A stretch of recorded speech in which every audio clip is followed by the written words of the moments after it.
የተለያዩ ሶፍትዌሮችን መቻል ዛሬ ገንዘብ ነው። ትልቁ ችግር ግን እኛ አጠቃቀሙን እንዴት ነው የምናውቀው? ሰላምና ጤና ፍቅርና በረከት ለእናንተ ይሁን እያልኩ ውድ የመስኖ ሚዲያ ተከታታዮች እንደምን አላችሁ? እንደምን ቆያችሁ?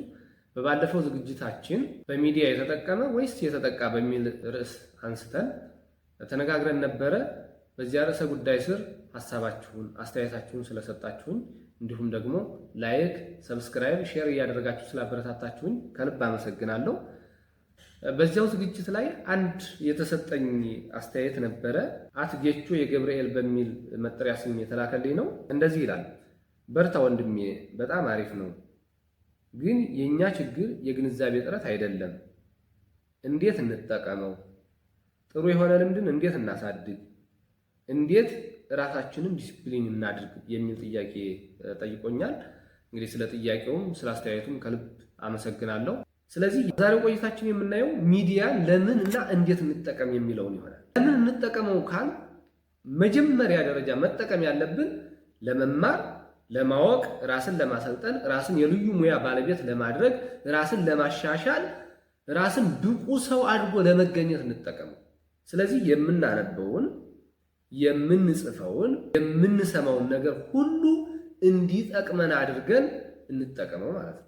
በሁለተኛ ደረጃ አንብበን ተምረን ሰልጥነን ያካበትነውን ዕውቀትና ችሎታ ለመሸጥ ለማስተዋወቅ እንጠቀመው።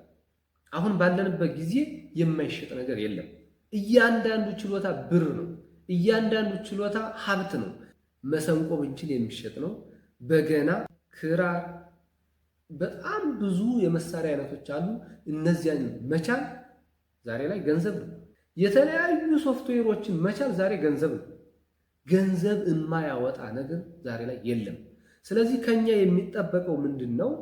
ማወቅ፣ መማር፣ መሰልጠን፣ ከዚያ በኋላ ይህንን የተማርነውን የሰለጠኑን ነገር ወደ ሚዲያ ማውጣትና ራሳችንን መደጎም፣ ህይወታችንን ማሻሻል፣ የኢኮኖሚ ጥያቄያችንን መመለስ ነው ማለት ነው የሚጠበቅበት።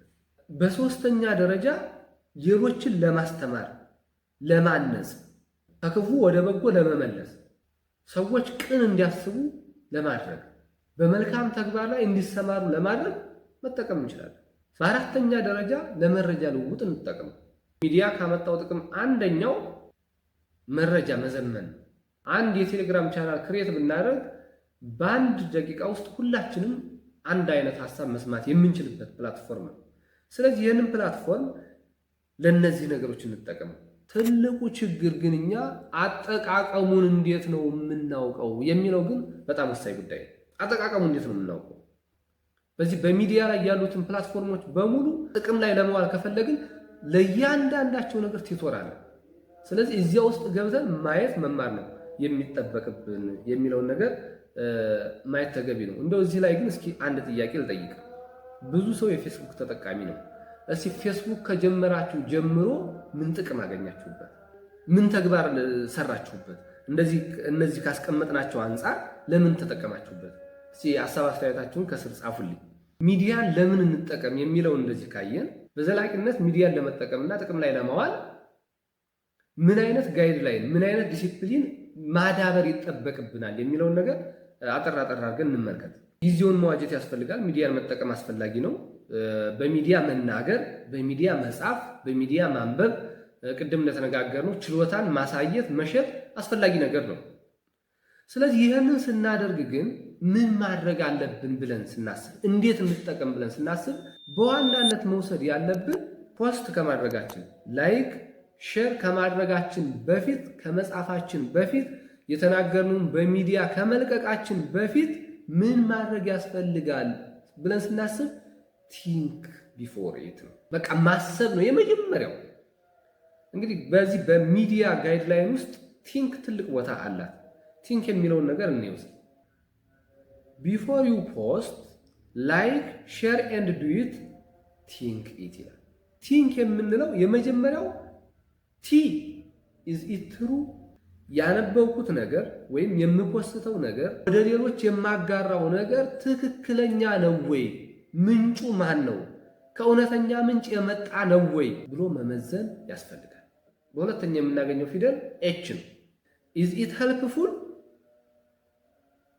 የማነበው የማየው ፖስት አድርጌ ለሌሎች የማስተላልፈው ሼር የማደርገው ነገር ጠቃሚ ነው ወይ? ጠቃሚ ካልሆነ ለምንድን ነው የምናነበው? ጠቃሚ ካልሆነ ለምን ፖስት እናደርጋለን? ጠቃሚ ካልሆነ ለምን ጊዜያችን እዚያ ላይ እናውላለን?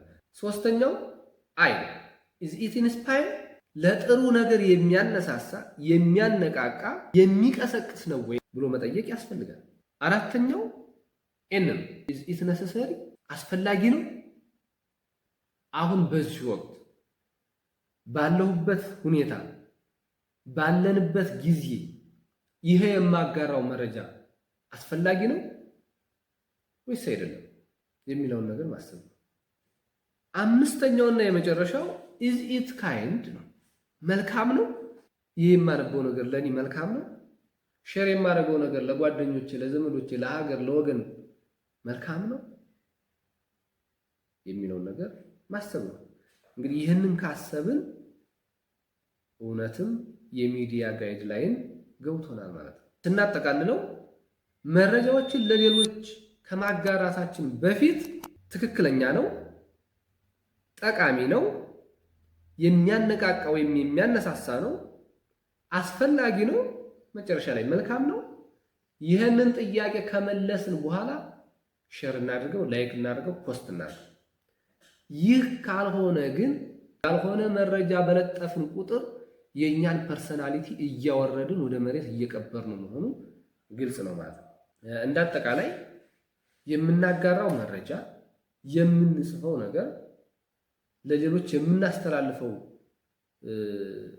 ሀሳብ በሙሉ በእነዚህ ቅኝቶች ውስጥ ያለፈ ቢሆን የእኛንም ስብዕና ይገነባል፣ የሌሎችንም ስብዕና ይገነባል ማለት ነው። ከዚህ የወጣ ከሆነ ግን የውሸት ነገር ሀገርንም ሕዝብንም የሚጎዳ ነገር ብንፖስት ዛሬ ብቻ ሳይሆን ነገንም እንደተነጋገርነው ሊያበላሽብን ይችላል እና በዚህ ብናየው የተሻለ ነው ብዬ አስባለሁ።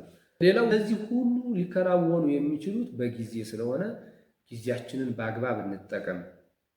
ጊዜያችንን እንዴት እንጠቀም የሚል ሀሳብ ካላችሁ ኮመንቱ ላይ ጻፉልኝ። በቀጣይ ዝግጅት ይዤላችሁ የምቀርብ ይሆናል። ይህ ሚዲያ እጃችሁ ላይ የደረሰ በሙሉ ሰብስክራይብ፣ ላይክ፣ ሼር እያደረጋችሁ አበረታቱኝ። እስከ ሳምንት ቸርን ሰንብት። መልካም ጊዜ ይሁንላችሁ። አመሰግናለሁ።